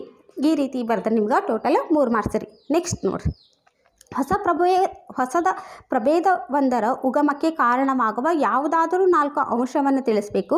ಒಂದು ಜೀವಿಯು ತನ್ನ ಜೀವಿತಾವಧಿಯಲ್ಲಿ ಪಡೆದ ಅನುಭವಗಳನ್ನು ಅದರ ಸಂತತಿ ವರ್ಗಾಯಿಸಲು ಸಾಧ್ಯವಿಲ್ಲ, ಕಾರಣ ಕೊಡಿ ಅಂತ ಹೇಳ್ಯಾರ ನೋಡ್ರಿ. ಅಥವಾ ಇದರೊಳಗೆ ಇನ್ನೊಂದು, ಪಳೆಯುಳಿಕೆ ಎಂದರೇನು? ಇದನ್ನು ರಿಪೀಟ್ ಆತ್ರಿ ಕ್ವಶನ್. ಪಳೆಯುಳಿಕೆಯ ಕಾಲವನ್ನು ಅಂದಾಜು ಮಾಡುವ ವಿಧಾನವನ್ನು ತಿಳಿಸಿ ಮತ್ತು ಸಂಕ್ಷಿಪ್ತವಾಗಿ ವಿವರಿಸಿ ಅಂತ ಹೇಳ್ಯಾರ. ನೆಕ್ಸ್ಟ್ ನೋಡಿ, ಹೊಸ ಪ್ರಭೇದದ ಉಗಮಕ್ಕೆ ಕಾರಣವಾಗುವ ಅಂಶಗಳು ಯಾವುವು ಅಂದ್ರೆ ಭೌಗೋಳಿಕವಾಗಿ ಬೇರ್ಪಡಿಸುವಿಕೆ, ನಿಸರ್ಗದ ಆಯ್ಕೆ, ಅನುವಂಶೀಯವಾಗಿ ಹೊಸ ಲಕ್ಷಣಗಳ ಗಳಿಸುವಿಕೆ, ಅನುವಂಶೀಯ ದಿಕ್ಸೂಚಿ ಅಥವಾ ವಂಶವಾಹಿ ಹರವು, ಭಿನ್ನತೆ ಅಥವಾ ಉತ್ಪರಿವರ್ತನೆ ಅಥವಾ DNA ಆದ ಬದಲಾವಣೆ. ಯಾವುದಾದ್ರೂ 4 ಬರೀ. ನೆಕ್ಸ್ಟ್, ಅಲೈಂಗಿಕ ಅಂಶಗಳಲ್ಲಾದ ಬದಲಾವಣೆಯು ಲಿಂಗಾಣುಕೋಶದ DNAಗೆ ವರ್ಗಾವಣೆಯಾಗುವುದಿಲ್ಲ. ನೆಕ್ಸ್ಟ್, ಪಳೆಯುಳಿಕೆ ಅಂದ್ರೆ ಭೂಪದರದಲ್ಲಿ ಆದಿಜೀವಿಗಳ ಸಂರಕ್ಷಿಸಲ್ಪಟ್ಟ ಅವಶೇಷಗಳಿಗೆ ಪಳೆಯುಳಿಕೆಗಳಂತಾರೆ. ಇದರದ್ದು ವಿಧಾನಗಳು ಸಾಪೇಕ್ಷ ವಿಧಾನ. ಇದರೊಳಗೆ ಮೇಲ್ಪದರದಲ್ಲಿ ಸಿಗುವ ಪಳೆಯುಳಿಕೆಗಳು ಆಳ ಪದರದಲ್ಲಿನ ಪಳೆಯುಳಿಕೆಗಿಂತ ಇತ್ತೀಚಿನವಾಗಿರ್ತಾವೆ. ಸಮಸ್ಥಾನಿಗಳನ್ನು ಬಳಸಿ ಕಾಲವನ್ನು ನಾವೇನು ಮಾಡ್ಬೋದು? ಪತ್ತೆ ಹಚ್ಚಬಹುದು, ಅಂದ್ರೆ ಕಾಲ ನಿರ್ಣಯನ ಮಾಡ್ಬೋದು. ಪಳೆಯುಳಿಕೆಯಲ್ಲಿರುವ ಧಾತುವೊಂದರ ವಿವಿಧ ಸಮಸ್ಥಾನಗಳಿಗಿರುವ ಅನುಪಾತ ಕಂಡುಹಿಡಿಯುವ ಮೂಲಕ ನಾವು ಕಾಲಗಳನ್ನು ಏನು ಮಾಡ್ಬೋದು? ನಿರ್ಣಯಿಸಬಹುದು. ನೆಕ್ಸ್ಟ್, ಕಪ್ಪೆಗಳು ಮತ್ತು ಹಲ್ಲಿಗಳ ದೇಹದ ಉಷ್ಣತೆಯು ವಾತಾವರಣದ ಉಷ್ಣತೆಯ ಮೇಲೆ ಅವಲಂಬಿತವಾಗಿರುತ್ತದೆ. ಇದನ್ನು ಸಮರ್ಥಿಸಬೇಕು. ಕಪ್ಪೆಗಳು ಮತ್ತು ಹಲ್ಲಿಗಳು 3 ಕೊಡಿ ಏನಿರ್ತಾವೆ? ಹೃದಯಗಳನ್ನು ಹೊಂದಿರ್ತಾವೆ. ಆಕ್ಸಿಜನ್ ಸಹಿತ ಮತ್ತು ಆಕ್ಸಿಜನ್ ರಹಿತ ರಕ್ತವು ಹೃದಯದಲ್ಲಿ ಮಿಶ್ರಣ ಆಗ್ತೈತಿ. ಶಕ್ತಿ ಉತ್ಪಾದನೆ ಸ್ವಲ್ಪ ಮಟ್ಟಿಗೆ ಕಡಿಮೆ ಆಗ್ತೈತಿ ಮತ್ತು ಸ್ಥಿರ ಉಷ್ಣತೆ ಕಾಪಾಡಿಕೊಳ್ಳೋದು ಈ ಶಕ್ತಿಯು ಬಳಕೆಯಾಗುವುದಿಲ್ಲ. ಈ ಶಕ್ತಿ ಏನಾಗಂಗಿಲ್ಲ ರೀ, ಬಳಕೆ ಆಗೋಂಗಿಲ್ಲ. ಇದಿಷ್ಟು ನೀವು ರೀಸನ್ ಬರೆದ್ರೆ ಸಾಕು, ನಿಮ್ಗೆ 2 ಮಾರ್ಕ್ಸ್ ಕೊಡ್ತಾರೆ. ನೆಕ್ಸ್ಟ್, ಆಹಾರ ಸರಪಳಿಯಲ್ಲಿ ವಿವಿಧ ಪೋಷಣಾ ಸ್ತರಗಳ ಶಕ್ತಿಯು ಮುಂದೆ ಸಾಗಿದಂತೆ ಹಿಂದಿನ ಹಂತಗಳಿಗೆ ಒದಗುವುದಿಲ್ಲ, ಕಾರಣ ಕೊಡಬೇಕು. ಯಾಕಂದ್ರೆ ಆಹಾರ ಸರಪಳಿಯಲ್ಲಿ ಶಕ್ತಿ ಹರಿವು ಏನಾಗಿರ್ತೈತಿ? ಏಕಮುಖವಾಗಿರ್ತೈತಿ. ಸ್ವಪೋಷಕಗಳಿಂದ ಸೆರೆಹಿಡಿಯಲಾದ ಶಕ್ತಿಯು ಪುನಃ ಸೌರಶಕ್ತಿಗೆ ಹಿಂದಿರುಗುವುದಿಲ್ಲ. ಸಸ್ಯಾಹಾರಿಗಳಿಗೆ ಸೇರಿ ಹೋದ ಶಕ್ತಿಯು ಸ್ವಪೋಷಕಗಳಿಗೆ ಹಿಂದೆ ಬರುವುದಿಲ್ಲ. ಪ್ರತಿಯೊಂದು ಪೋಷಣಾ ಸ್ತರದಲ್ಲಿ ಲಭ್ಯವಿರುವ ಶಕ್ತಿಯು ಪ್ರತಿ ಹಂತದಲ್ಲಿ ಶಕ್ತಿಯ ನಷ್ಟದಿಂದಾಗಿ ಕ್ರಮೇಣ ಕಡಿಮೆ ಆಗ್ತೈತಿ. ನೆಕ್ಸ್ಟ್, ಶಲಾಕಾಗ್ರದ ಮೇಲೆ ನೋಡ್ರಿ, ಶಲಾಕಾಗ್ರದ ಮೇಲೆ ಪರಾಗದ ಮೊಳೆಯುವಿಕೆಯನ್ನು ತೋರಿಸುವ ಚಿತ್ರವನ್ನು ಬರೆದು ಪರಾಗ ನಳಿಕೆಯನ್ನು ಏನು ಮಾಡಬೇಕು? ಗುರುತಿಸ್ಬೇಕು. ನೋಡ್ರಿ, ಈ ರೀತಿ ಪರಾಗ ನಳಿಕೆ, ಶಲಾಕಾಗ್ರದ ಮೇಲೆ ಪರಾಗದ ಮೊಳೆಯುವಿಕೆ ಚಿತ್ರ ತೆಗೆದು ಪರಾಗ ನಳಿಕೆಯನ್ನು ಗುರುತಿಸ್ಬೇಕು. ನೆಕ್ಸ್ಟ್, ಇದು ಬಹಳ ಈಸಿ ಕ್ವಶನ್. ಇದಂತೂ ತಿಥಿ ಸಂಶ್ಲೇಷಣೆ ಎಂದರೇನು? ಈ ಕ್ರಿಯೆಯಲ್ಲಿ ಬಿಡುಗಡೆಯಾಗುವ ಸಾವಯವ ಉತ್ಪನ್ನ ಯಾವುದು? ಈ ಉತ್ಪನ್ನದ ಕಾರ್ಯವನ್ನು ಬರಿಬೇಕು. ನೋಡ್ರಿ, ಹಸಿರು ಸಸ್ಯಗಳು ಇಂಗಾಲದ ಡೈಆಕ್ಸೈಡ್ ಮತ್ತು ನೀರನ್ನು ಉಪಯೋಗಿಸಿಕೊಂಡು ಸೂರ್ಯನ ಬೆಳಕು ಮತ್ತು ಕ್ಲೋರೋಫಿಲ್ ಅಂದ್ರೆ ಪತ್ರಹರಿತಿನ ಸಹಾಯದಿಂದ ಆಹಾರವನ್ನು ತಯಾರಿಸ್ಕೊಳ್ತಾವೆ. ಈ ಕ್ರಿಯೆಗೆ ತಿಥಿ ಸಂಶ್ಲೇಷಣಾ ಕ್ರಿಯೆ ಅಂತಾರೆ. ಈ ಕ್ರಿಯೆಯಲ್ಲಿ ಬಿಡುಗಡೆಯಾಗುವ ಸಾವಯವಗಳು ಅಂದ್ರೆ ಕಾರ್ಬೋಹೈಡ್ರೇಟ್ ಮತ್ತು ಗ್ಲೂಕೋಸ್. ಸಸ್ಯಗಳಲ್ಲಿ ಶಕ್ತಿಯ ಅಗತ್ಯತೆ ಪೂರೈಸಿಕೊಳ್ಳಲು ಕಾರ್ಬೋಹೈಡ್ರೇಟ್ಗಳನ್ನು ಏನು ಮಾಡ್ತಾರೆ? ಬಳಸ್ಕೊಳ್ತಾರೆ. ನೆಕ್ಸ್ಟ್, ಸಂತಾನೋತ್ಪತ್ತಿ ನಡೆಯುವಾಗ DNA ಸ್ವಪ್ರತೀಕರಣದಲ್ಲಿ ಸ್ಥಿರತೆಯು ಬಹಳ ಮುಖ್ಯವಾಗಿದೆ, ಸಮರ್ಥಿಸಿ ಅಂದರ. ಸಂತಾನೋತ್ಪತ್ತಿ ಸಮಯದಲ್ಲಿ DNA ಸ್ವಪ್ರತೀಕರಣದಲ್ಲಿಯ ಸ್ಥಿರತೆಯು ಜೀವಿಯ ದೇಹದ ವಿನ್ಯಾಸ ಲಕ್ಷಣಗಳನ್ನು ನಿರ್ವಹಿಸಲು ಮುಖ್ಯವಾಗ್ತೈತಿ ಅದು ಜೀವಿಯ ನಿರ್ದಿಷ್ಟ ಆವಾಸವನ್ನು ಬಳಸಿಕೊಳ್ಳಲು ಅನುವು ಮಾಡಿಕೊಡ್ತೈತಿ. ಸಂತಾನೋತ್ಪತ್ತಿಯು ಜೀವಿಗಳ ಪ್ರಭೇದ ಸಂಖ್ಯೆಯ ಸ್ಥಿರತೆಯೊಂದಿಗೆ ಜೋಡಣೆಗೊಂಡಿದೆ. ಈ ರೀತಿ ಬರೆದ ನಿಮ್ಗೆ 2 ಮಾರ್ಕ್ಸಿನ ಕ್ವಶನ್ ರೀ ಇದು. ನೆಕ್ಸ್ಟ್ ಇದು ಇಂಪಾರ್ಟೆಂಟ್, ಎಲ್ಲ ಡೈಗ್ರಾಮನ್ನು ಏನು ಮಾಡ್ಕೋಬೇಕು ನೀವು ಪ್ರಾಕ್ಟೀಸ್ ಮಾಡಬೇಕು. ನರಕೋಶದ ರಚನೆಯನ್ನು ತೋರಿಸುವ ಚಿತ್ರವನ್ನು ತೆಗೆದು ಆಕ್ಸಾನ್ಗಳನ್ನು ಗುರುತಿಸಬೇಕು. ಆಕ್ಸಾನ್ಗಳನ್ನ ಗುರುತಿಸಿದ್ರೆ ಇದಕ್ಕೆ 2 ಮಾರ್ಕ್ಸ್. ನೋಡಿರಿ, ಎಲ್ಲ ಭಾಗಗಳನ್ನು ನೀವು ಗುರುತಿಸ್ಬೇಕು. ಈಗ ಇದ್ರೊಳಗೆ ಒಂದೇ ಕೇಳ್ಯಾರಂತ ನೀವು ಒಂದೇ ನೋಡೋಂಗಿಲ್ಲ. ಟೆಕ್ಸ್ಟ್ ಬುಕ್ ತೆಗೆದು ಇದರೊಳಗೆ ಯಾವ್ಯಾವ ಭಾಗಗಳದಾವೆ ಎಲ್ಲ ಭಾಗಗಳನ್ನು ನೀವು ಗುರುತಿಸಿ ಪ್ರಾಕ್ಟೀಸ್ ಮಾಡ್ಕೊಂಡ್ರೆ ಅವ್ರು ಎಕ್ಸಾಮ್ನಾಗ ನೀವು ಯಾವ್ದು ಕೇಳಿದ್ರು ಮಾಡ್ಬರ್ಬೋದು. ಮೇಡಮ್ ನೀವು ಈಗ ಡೈಗ್ರಾಮ್ ತೋರಿಸಿದ್ರೆ ಅದ್ರೊಳಗೆ ಆಕ್ಸಾನ್ ಒಂದೈತೆ, ನಾವು ಅದಷ್ಟು ನೋಡ್ಕೊಂಡಿದ್ವಿ ಏನು ಬ್ಯಾಡ್ರಿ, ಟೆಕ್ಸ್ಟ್ ಬುಕ್ ತೆಗೀರಿ, ಇದ್ರೊಳಗೆ ಯಾವ್ಯಾವ ಭಾಗಗಳದಾವಲ್ಲ ಎಲ್ಲಾನು ಗುರ್ತು ಮಾಡಿಕೊಂಡು ಪ್ರಾಕ್ಟೀಸ್ ಮಾಡ್ಕೋರಿ. ನೆಕ್ಸ್ಟ್ ನೋಡ್ರಿ, ವಾತಾವರಣದಲ್ಲಿ ಓಜೋನ್ ಉಂಟಾಗುವಿಕೆಯನ್ನು ಸಂಕ್ಷಿಪ್ತವಾಗಿ ವಿವರಿಸಬೇಕು. ಹೆಚ್ಚಿನ ತೀವ್ರತೆಯ ನೇರಳಾತೀತ ವಿಕಿರಣಗಳು ಕೆಲವು ಆಕ್ಸಿಜನ್ ಅಣುಗಳನ್ನು ಅಂದ್ರೆ O2 ಆಕ್ಸಿಜನ್ ಪರಮಾಣು ಓಗಳಾಗಿ ಏನು ಮಾಡ್ತಾವೆ, ವಿಭಜಿಸ್ತಾವೆ. ಈ ಪರಮಾಣುಗಳು ಇತರ ಆಕ್ಸಿಜನ್ ಅಣುಗಳೊಂದಿಗೆ ಸೇರಿ ಓಜೋನ್ಗಳು ರೂಪುಗೊಳ್ತಾವೆ. ನೋಡ್ರಿ, ಈ O2 ಅಲ್ಟ್ರಾವೈಲೆಟ್ ರೇಸ್ಲಿಂದ O+O ಆಕೈತಿ, O+O2 ಕೂಡಿ O3 ಆಕೈತಿ. ಇದು ಏನು ಓಜೋನ್. ನೆಕ್ಸ್ಟ್, ಮನುಷ್ಯರಲ್ಲಿ ಪುರುಷ ಸಂತಾನೋತ್ಪತ್ತಿ ವ್ಯೂಹದ ಪ್ರತಿಯೊಂದು ರಚನೆಯ ಮಹತ್ವದ ಕಾರ್ಯವನ್ನು ವಿವರಿಸಬೇಕು. ಸ್ತ್ರೀಯ ಗರ್ಭಾವಧಿಯಲ್ಲಿ ಜರಾಯುವಿನ ರಚನೆ ಮತ್ತು ಪ್ರಮುಖ ಪಾತ್ರವನ್ನು ಏನು ಮಾಡಬೇಕು, ವಿವರಿಸಬೇಕು. ಮನುಷ್ಯರಲ್ಲಿ ಪುರುಷ ಸಂತಾನೋತ್ಪತ್ತಿ ವ್ಯೂಹದ ಪ್ರತಿಯೊಂದು ರಚನೆಯ ಮಹತ್ವ ಅಂದ್ರೆ ನೋಡ್ರಿ, ವೃಷಣಗಳು ಅಂದ್ರೆ ವಿರ್ಯಾಣು ಉತ್ಪಾದನೆ ಮತ್ತು ಪುರುಷ ಲಕ್ಷಣಗಳನ್ನು ತರುವ ಟೆಸ್ಟೋಸ್ಟಿರಾನ್ ಹಾರ್ಮೋನು ಸ್ರವಿಕೆ. ವೃಷಣ ಚೀಲ ಅಂದ್ರೆ ವಿರ್ಯಾಣುಗಳ ಸ್ರವಿಕೆಗೆ ಅಗತ್ಯವಾದ ಉಷ್ಣ ನಿಯಂತ್ರಣ ಮಾಡ್ತೈತಿ. ಮೂತ್ರ ವಿಸರ್ಜನಾ ನಾಳ ಮತ್ತು ವೀರ್ಯನಾಳ ವೃಷಣಗಳಿಂದ ವಿರ್ಯಾಣುಗಳ ಸಾಗಾಣಿಕೆ. ಪ್ರೊಸ್ಟೇಟ್ ಗ್ರಂಥಿ ಮತ್ತು ವೀರ್ಯ ಕೋಶಿಕೆ ಅಂದ್ರೆ ತಮ್ಮ ಸ್ರವಿಕೆಗಳಿಂದ ವಿರ್ಯಾಣುಗಳಿಗೆ ಪೋಷಣೆ ಮತ್ತು ಸಾಗಾಣಿಕೆಯನ್ನು ಸುಲಭ ಮಾಡ್ತೈತಿ. ಶಿಗ್ನ ಅಂದ್ರೆ ವಿರ್ಯಾಣುಗಳನ್ನು ನಿಷೇಚನ ನಡೆಯುವ ಸ್ಥಳಕ್ಕೆ ತಲುಪಿಸುತ್ತದೆ. ನೆಕ್ಸ್ಟ್ ನೋಡ್ರಿ, ಇದರೊಳಗೆ ಇನ್ನೊಂದು ಕ್ವಶನ್ ಏನಂದ್ರು, ಸ್ತ್ರೀಯ ಗರ್ಭಾವಧಿಯಲ್ಲಿ ಜರಾಯುವಿನ ರಚನೆ ಮತ್ತು ಪಾತ್ರವನ್ನು ಹೇಳಬೇಕು. ನೋಡ್ರಿ, ವಿಶೇಷ ಅಂಗವಾದ ಜರಾಯುವಿನ ಮೂಲಕ ಭ್ರೂಣವು ತಾಯಿಯ ರಕ್ತದಿಂದ ಪೋಷಣೆಯನ್ನು ಪಡೆಯುತ್ತೈತಿ. ಇದು ತಟ್ಟೆಯಂತಹ ರಚನೆಯಾಗಿದ್ದು ಗರ್ಭಕೋಶದ ಗೋಡೆಯೊಳಗೆ ಹುದುಗಿಕೊಂಡಿರ್ತೈತಿ. ಇದು ಭ್ರೂಣದ ಅಂಗಾಂಶ ಭಾಗದಲ್ಲಿ ವಿಲ್ಲೆಗಳನ್ನು ಏನು ಮಾಡ್ತೈತಿ, ಇದು ಹೊಂದಿರ್ತೈತಿ. ಇದು ತಾಯಿಯಿಂದ ಭ್ರೂಣಕ್ಕೆ ಗ್ಲೂಕೋಸ್ ಮತ್ತು ಆಕ್ಸಿಜನನ್ನು ಒದಗಿಸ್ತೈತಿ. ಭ್ರೂಣದಿಂದ ತ್ಯಾಜ್ಯ ಪದಾರ್ಥಗಳನ್ನು ಏನು ಮಾಡ್ತೈತಿ, ಇದು ಹೊರ ಹಾಕ್ತೈತಿ. ನೋಡಿ, ಗೊತ್ತಾಯ್ತಲ್ಲ ಇದು. ನೆಕ್ಸ್ಟ್ ನೋಡ್ರಿ, ಸಮತಟ್ಟಾದ ಭೂಭಾಗಗಳಲ್ಲಿ ಅರ್ಧಚಂದ್ರಾಕಾರದ ಮಣ್ಣಿನ ಒಡ್ಡುಗಳನ್ನು ನಿರ್ಮಿಸುವುದು. ನದಿಗಳಿಗೆ ಬೃಹತ್ ಅಣೆಕಟ್ಟುಗಳನ್ನು ನಿರ್ಮಿಸಿ ನೀರನ್ನು ಸಂಗ್ರಹಿಸುವುದಕ್ಕಿಂತ ಸೂಕ್ತ. ಈ ಹೇಳಿಕೆಯನ್ನು ಅವುಗಳ ಪರಿಣಾಮಗಳೊಂದಿಗೆ ವಿಶ್ಲೇಷಿಸಿ ಅಂದಾರ. ನೋಡ್ರಿ, ಏನು ಮಾಡಬೇಕು, ಫಸ್ಟ್ ಸಾಮಾಜಿಕ ಸಮಸ್ಯೆಗಳೇನು, ನದಿಗಳಿಗೆ ಬೃಹತ್ ಅಣೆಕಟ್ಟುಗಳನ್ನು ನಿರ್ಮಿಸಿ ಏನು ಮಾಡುವುದು, ನೀರನ್ನು ಸಂಗ್ರಹಿಸುವುದರಿಂದ. ಆರ್ಥಿಕ ಸಮಸ್ಯೆಗಳಂದ್ರೆ ಬೃಹತ್ ಪ್ರಮಾಣದಲ್ಲಿ ಸಾರ್ವಜನಿಕರ ಹಣವನ್ನು ಬಳಸ್ತೈತಿ. ನೆಕ್ಸ್ಟ್, ಪರಿಸರ ಸಮಸ್ಯೆಗಳಂದ್ರೆ ಬೃಹತ್ ಪ್ರಮಾಣದ ಅರಣ್ಯ ನಾಶ, ಜೀವ ವೈವಿಧ್ಯದ ನಾಶಕ್ಕೆ ಕಾರಣವಾಗ್ತೈತಿ. ಅಂದರೆ ಅರ್ಧಚಂದ್ರಾಕಾರದ ಮಣ್ಣಿನಿಂದ ನಿರ್ಮಿತವಾದ ಒಡ್ಡುಗಳ ಪ್ರಯೋಜನಗಳಂದ್ರೆ ಇವು ಅಂತರ್ಜಲವನ್ನು ಮರುಪೂರಣ ಮಾಡ್ತಾವು. ಇದು ಆವಿಯಾಗುವುದಿಲ್ಲ, ಆದರೆ ವಿಸರಣೆಗೊಂಡು ಬಾವಿಗಳನ್ನು ಮರುಪೂರಣಗೊಳಿಸ್ತಾವು ಮತ್ತು ಸಸ್ಯವರ್ಗಕ್ಕೆ ತೇವಾಂಶವನ್ನು ಒದಗಿಸ್ತಾವು. ನೆಕ್ಸ್ಟ್, ಹೊಂಡಗಳಲ್ಲಿ ಅಥವಾ ಕೃತಕ ಕೆರೆಗಳಲ್ಲಾಗುವಂತೆ ಸೊಳ್ಳೆಗಳಿಗೆ ಮೊಟ್ಟೆಗಳನ್ನಿಟ್ಟು ಮರಿ ಮಾಡಲು ಬ್ರೀಡಿಂಗ್ ಪ್ರದೇಶಗಳನ್ನು ಒದಗಿಸುವುದಿಲ್ಲ. ತಿಳಿತಲ್ಲ ಇದು. ನೆಕ್ಸ್ಟ್, ಮಾನವನ ಹೃದಯದ ನೋಡ್ರಿ ಛೇದನೋಟವನ್ನು ತೋರಿಸುವ ಚಿತ್ರವನ್ನು ಬರೆಯಿರಿ ಮತ್ತು ಈ ಕೆಳಗಿನ ಭಾಗಗಳನ್ನು ಗುರುತಿಸಬೇಕು. ಮಹಾಪಧಮನಿ ಮತ್ತು ಪುಪ್ಪಸಕ ಅಭಿಧಮನಿಗಳನ್ನು ಏನು ಮಾಡಬೇಕು, ಗುರುತಿಸ್ಬೇಕು. ನೋಡ್ರಿ, ಮಾನವನ ಹೃದಯದ ಚಿತ್ರ ತೆಗೆದು ಭಾಗಗಳನ್ನು ಗುರುತಿಸೋದು. ಮಹಾಪಧಮನಿ ಮತ್ತು ಪುಪ್ಪಸಕ ಧಮನಿಗಳನ್ನು ಗುರುತಿಸ್ಬೇಕು. ತಿಳಿತಲ್ಲ ಇದು. ನೆಕ್ಸ್ಟ್, ಸಸ್ಯಗಳಲ್ಲಿ ಆಹಾರ ವಸ್ತುಗಳ ಸ್ಥಾನಾಂತರ ಕ್ರಿಯೆಯನ್ನು ವಿವರಿಸಬೇಕು. ಮಾನವನ ಸಣ್ಣ ಕರುಳಿನಲ್ಲಿ ನಡೆಯುವ ಜೀರ್ಣಕ್ರಿಯೆಯನ್ನು ವಿವರಿಸ್ರಿ ಅಂತ ಕೇಳ್ಯಾರ. ನೋಡ್ರಿ, ಸಸ್ಯಗಳಲ್ಲಿ ಆಹಾರ ವಸ್ತುಗಳ ಸ್ಥಾನಾಂತರಣ ಕ್ರಿಯೆ ಅಂದ್ರೆ ಆಹಾರ ವಸ್ತುಗಳು ಸ್ಥಾನಾಂತರಣ ಕ್ರಿಯೆಯು ಸಸ್ಯಗಳ ಫ್ಲೋಯಂ ಅಂಗಾಂಶದಲ್ಲಿ ಜರುಗ್ತೈತಿ. ಹೌದಾ? ಆಹಾರ ಸಾಗಿಸೋದು ಯಾವುದು? ಫ್ಲೋಯಂ. ಈ ಕ್ರಿಯೆಯು ಜರಡಿನಾಳ ಮತ್ತು ಪಾರ್ಶ್ವಸಂಘಾತಿ ಜೀವಕೋಶಗಳ ಸಹಾಯದಿಂದ ಮೇಲ್ಮುಖ ಹಾಗೂ ಕೆಳಮುಖ ದಿಕ್ಕುಗಳಲ್ಲಿ ನಡಿತೈತಿ. ಅಭಿಸರಣ ಒತ್ತಡದಿಂದ ಈ ಕ್ರಿಯೆ ಏನಾಗೈತಿ, ಸಾಧಿಸಲಾಗ್ತೈತಿ. ನೆಕ್ಸ್ಟ್, ಮಾನವನ ಸಣ್ಣ ಕರುಳಿನಲ್ಲಿ ನಡೆಯುವ ಜೀರ್ಣಕ್ರಿಯೆಯನ್ನು ವಿವರಿಸಬೇಕು. ಇದು ಕ್ವಶನ್ ಆಲ್ರೆಡಿ ರಿಪೀಟ್ ಆಗೈತ್ರಿ. ನೋಡ್ರಿ, ಸಣ್ಣ ಕರಳಿನೊಳಗೆ ಪ್ರೋಟೀನ್, ಕಾರ್ಬೋಹೈಡ್ರೇಟ್ ಮತ್ತು ಕೊಬ್ಬುಗಳು ಸಂಪೂರ್ಣವಾಗಿ ಎಲ್ಲಾಗ್ತಾವು ಪಚನ ಆಗ್ತಾವು ಮಾನವನ ಸಣ್ಣ ಕರಳಿನೊಳಗೆ.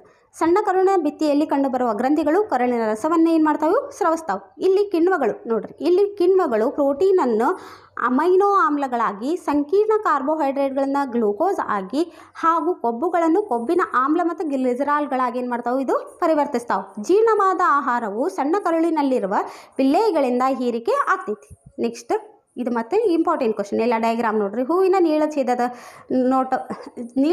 ನೋಟವನ್ನು ತೋರಿಸುವ ಚಿತ್ರವನ್ನೇ ತೆಗೆದು ಭಾಗಗಳನ್ನು ಗುರುತಿಸಬೇಕು. ಶಲಾಕ ನಳಿಕೆ ಮತ್ತು ಪರಾಗಕೋಶ. ನಿಮಗೆ ಇದನ್ನು ಪೂರಾನು ಡಯಾಗ್ರಾಮನ್ನು ಅದು ನೋಡಿಕೊಂಡು ಬುಕ್ಗಳಾಗಿ ನೋಡಿಕೊಂಡು ಅದರ ಎಲ್ಲ ಭಾಗಗಳನ್ನು ಗುರುತಿಸೋದನ್ನು ನೋಡ್ಕೊರಿ. ಇದನ್ನು important question, repeated question. Next fossil ಇಂಧನಗಳ ಬಳಕೆಯಿಂದ ಆಗುವ ಅನಾನುಕೂಲಗಳನ್ನು ಪಟ್ಟಿ ಮಾಡಬೇಕು. ಪರಿಸರ ರಕ್ಷಣೆಯಲ್ಲಿ ಮಿತ ಬಳಕೆ ಮತ್ತು ಮರುಬಳಕೆಗಳಿಂದ ಆಗುವ ಅನುಕೂಲಗಳನ್ನು ಏನು ಮಾಡಬೇಕು, ಪಟ್ಟಿ ಮಾಡಬೇಕು. ಫಾಸಿಲ್ ಇಂಧನಗಳ ಬಳಕೆಯಿಂದ ಆಗುವ ಅನಾನುಕೂಲಗಳು ಅಂದರೆ ಏನು? ಫಾಸಿಲ್ ಇಂಧನಗಳು ನೋಡ್ರಿ. ಫಾಸಿಲ್ ಇಂಧನಗಳು ಜೈವಿಕ ರಾಶಿಯಿಂದ ರೂಪುಗೊಂಡಿದ್ದು ಕಾರ್ಬನ್, ಹೈಡ್ರೋಜನ್, ನೈಟ್ರೋಜನ್ ಮತ್ತು ಸಲ್ಫರ್ಗಳನ್ನು ಏನಿರ್ತೈತಿದ್ದು ಒಳಗೊಂಡಿರ್ತೈತಿ. ಇವುಗಳನ್ನು ಉರಿಸಿದಾಗ ಕಾರ್ಬನ್ ಡೈಆಕ್ಸೈಡ್, ನೀರು, ನೈಟ್ರೋಜನ್ ಆಕ್ಸೈಡ್ಗಳು ಮತ್ತು ಸಲ್ಫರ್ ಆಕ್ಸೈಡ್ಗಳು ಏನಾಗ್ತಾವೆ, ಉತ್ಪತ್ತಿ ಆಗ್ತಾವೆ. ನೈಟ್ರೋಜನ್ ಆಕ್ಸೈಡ್ಗಳು, ಸಲ್ಫರ್ ಡೈಆಕ್ಸೈಡ್ಗಳು ಮತ್ತು ಕಾರ್ಬನ್ ಮೊನಾಕ್ಸೈಡ್ಗಳು ಅಧಿಕ ಸಾರತೆಯ ವಿಷಕಾರಿಯಾಗ್ಯಾವು. ಇವು ಆಮ್ಲಮಳೆಗೆ ಏನಾಗಿತ್ತು, ಕಾರಣವಾಗ್ಯಾವು. ಕಾರ್ಬನ್ ಮೊನಾಕ್ಸೈಡ್ ಒಂದು ಹಸಿರುಮನೆ ಅನಿಲ ವಾತಾವರಣದಲ್ಲಿ ಇದರ ಸಾರತೆಯು ಹೆಚ್ಚಾದಾಗ ತೀವ್ರವಾದ ಜಾಗತಿಕ ತಾಪಮಾನದ ಏರಿಕೆಗೆ ಏನಾಕಿತ್ತಿದೆ, ಕಾರಣ ಆಕೈತಿ. ಇದನ್ನು ರಿಪೀಟೆಡ್ ಕ್ವಶನ್ ರೀ.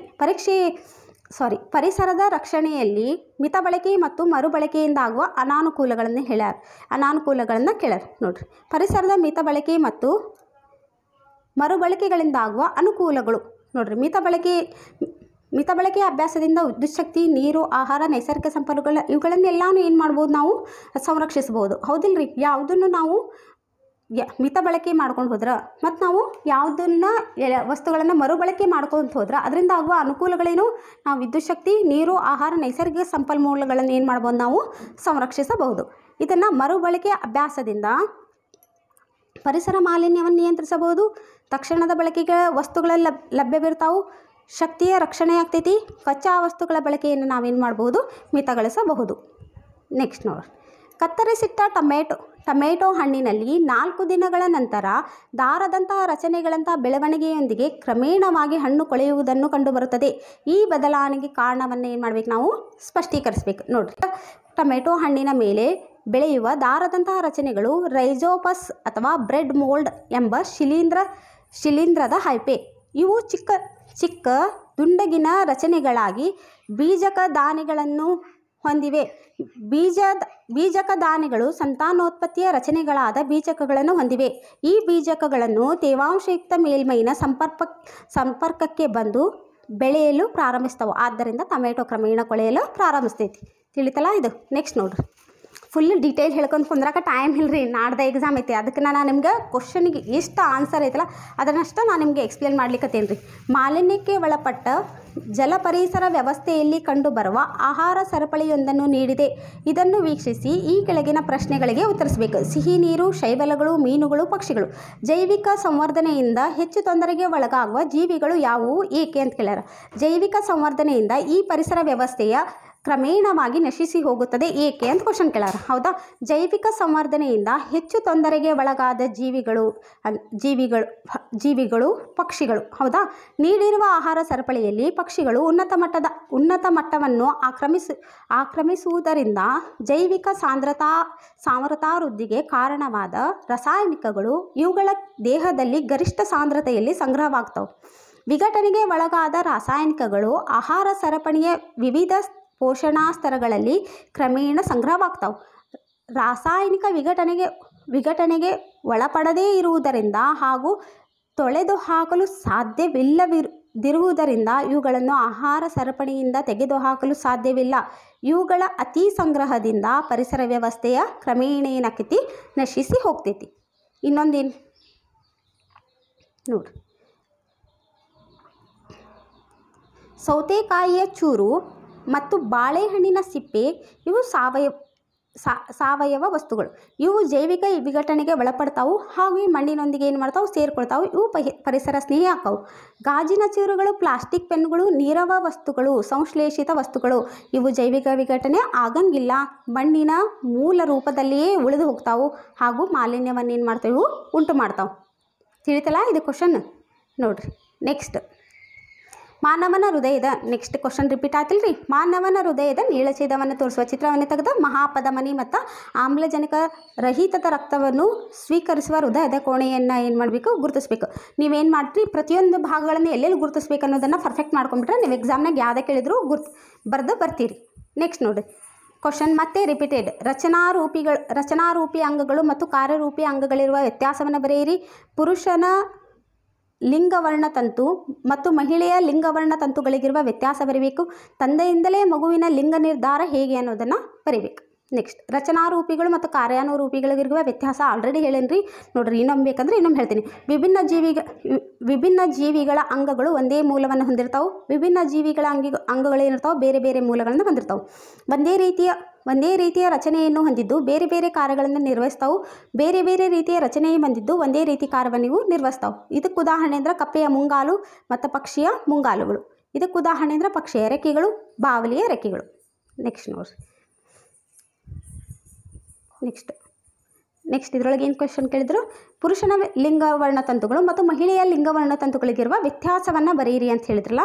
ನೋಡಿರಿ, ಮಹಿಳೆಯ ಲಿಂಗವರ್ಣತಂತುಗಳು ಪರಿಪೂರ್ಣ ಜೋಡಿಯನ್ನು ಹೊಂದಿದ್ದು ಎರಡೂ ಎಕ್ಸ್ ವರ್ಣತಂತುಗಳಾಗಿರುತ್ತವೆ. ಆದರೆ ಪುರುಷನ ಲಿಂಗವರ್ಣತಂತು ಜೋಡಿಯಲ್ಲಿ ಒಂದು ಸಾಮಾನ್ಯ ಗಾತ್ರದ ಎಕ್ಸ್ ವರ್ಣತಂತು, ಇನ್ನೊಂದು ಚಿಕ್ಕದಾದ ವಾಯ್ ವರ್ಣತಂತು. ನೋಡಿರಿ, ಎಕ್ಸ್ ಅಂದ್ರೆ ಮಹಿಳೆಯ ಲಿಂಗವರ್ಣತಂತು, ಎಕ್ಸ್ ವಾಯ್ ಅಂದ್ರೆ ಪುರುಷರ ವರ್ಣತಂತು. ತಿಳಿತಲ್ಲ.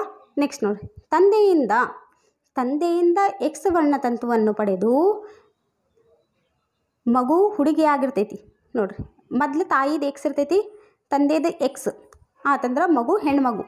ತಂದೆಯಿಂದ ಎಕ್ಸ್ ವರ್ಣತಂತುವನ್ನು ಪಡೆದು ನೆಕ್ಸ್ಟ್ ವಾಯ್ ನೋಡಿ, ತಾಯಿಯಿಂದ ಎಕ್ಸ್ ಪಡೆದು ತಂದೆಯಿಂದ ವಾಯನ್ನು ಪಡೆದ್ರೆ ಇದು ಗಂಡು ಮಗು. ತಿಳಿತಲ್ಲ. ನೋಡ್ರಿ, ತಂದೆಯಿಂದ ಎಕ್ಸ್ ವರ್ಣತಂತುವನ್ನು ಪಡೆದು ಮಗು ಹುಡುಗಿಯಾಗಿರ್ತೈತಿ ಹಾಗೂ ವಾಯ್ ವರ್ಣತಂತುವನ್ನು ಪಡೆದು ಮಗು ಹುಡುಗನಾಗಿರ್ತದೆ. ಆದರೆ ಹುಡುಗಿ ಮತ್ತು ಹುಡುಗ ಇಬ್ಬರೂ ತಾಯಿಯಿಂದ ಎಕ್ಸ್ ವರ್ಣತಂತುವನ್ನು ಮಾತ್ರ ಪಡೆಯುತ್ತಾರೆ. ಆದ್ದರಿಂದ ತಂದೆಯಿಂದಲೇ ಮಗುವಿನ ಲಿಂಗ ನಿರ್ಧಾರಣೆ ಆಗ್ತೈತಿ. ತಾಯಿ ಯಾವಾಗಲೂ ಎಕ್ಸ್ ವರ್ಣತಂತುನೇ ಇರ್ತೈತಿ. ತಂದೆಯಿಂದ ಎಕ್ಸ್ ಪಡಿತು ಅಂದ್ರೆ ಎಕ್ಸ್ ಸೇರಿ ಹೆಣ್ಣು ಮಗು ಆಗ್ತೈತಿ. ತಾಯಿದು ಯಾವಾಗೂ ಎಕ್ಸ್ ಇರ್ತೈತಿ, ತಂದೆದು ವಾಯ್ ವರ್ಣತಂತು ಕೇಳ್ತಂದ್ರೆ ಎಕ್ಸ್ ವಾಯ್ ಆತಂದ್ರೆ ಗಂಡು ಮಗು ಅಂತ ಹೇಳ್ಬೋದು. ಅದಕ್ಕೆ ತಂದೆಯಿಂದಲೇ ಮಗುವಿನ ಲಿಂಗ ನಿರ್ಧಾರವಾಗ್ತೈತಿ. ನೆಕ್ಸ್ಟ್